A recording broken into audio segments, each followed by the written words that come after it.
இயக்குனர் மு. களஞ்சியம் அவர்கள் தயாரித்து இயக்கி இருக்கிற படம் முந்திரிக்காடு.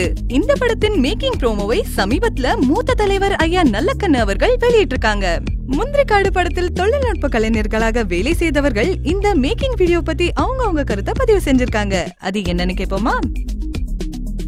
எங்க டைரக்டர் வந்து ஸ்பாட்ல வந்து ஒவ்வொரு சீனும் எடுக்கும் பொழுது அவர் எடுத்துக்கிட்ட சிரத்தைகள் இருக்குல்ல, அது எல்லாமே வந்து இப்போ நம்ம பார்த்த அந்த மேக்கிங் ப்ரோமோ வீடியோவில் பார்க்கும் பொழுது ரொம்ப ஒரு புது களத்தை வந்து அவர் எடுத்திருக்கிறாரு.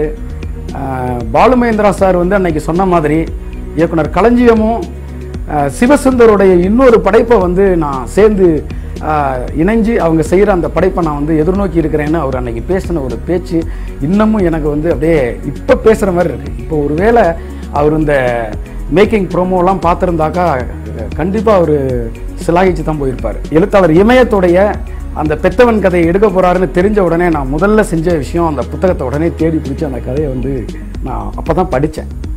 அப்போ இவர் நம்ம டைரக்டர் வந்து இதை எடுக்க போகிறாரு, எப்படி எடுக்க போகிறாரு, எப்படி திரைக்கதையை பண்ண போகிறாரு, இது எப்படி பண்ண போகிறாரு, அப்படி அதை முதல்ல தெரிஞ்சுக்கணுமே, முதல்ல அந்த கதையை நம்ம வாங்கி படிக்கணும் அப்படின்ட்டு படித்தேன்.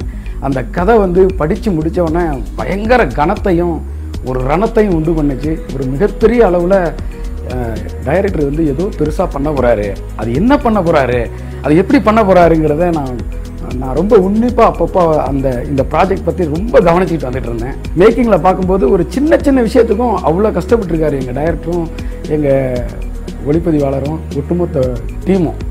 முந்திரிக்காடு திரைப்படத்தின் செய்திகளை உடனுக்குடன் தெரிந்து கொள்ள ஆதி திரைக்களத்தை சப்ஸ்கிரைப் பண்ணுங்க. அப்படியே மறக்காம பக்கத்துல இருக்க பெல் பட்டனை பிரஸ் பண்ணுங்க. இந்த வீடியோவை மத்தவங்களும் பார்க்கணும்னு நீங்க நினைச்சீங்கன்னா லைக் பண்ணி ஷேர் பண்ணுங்க.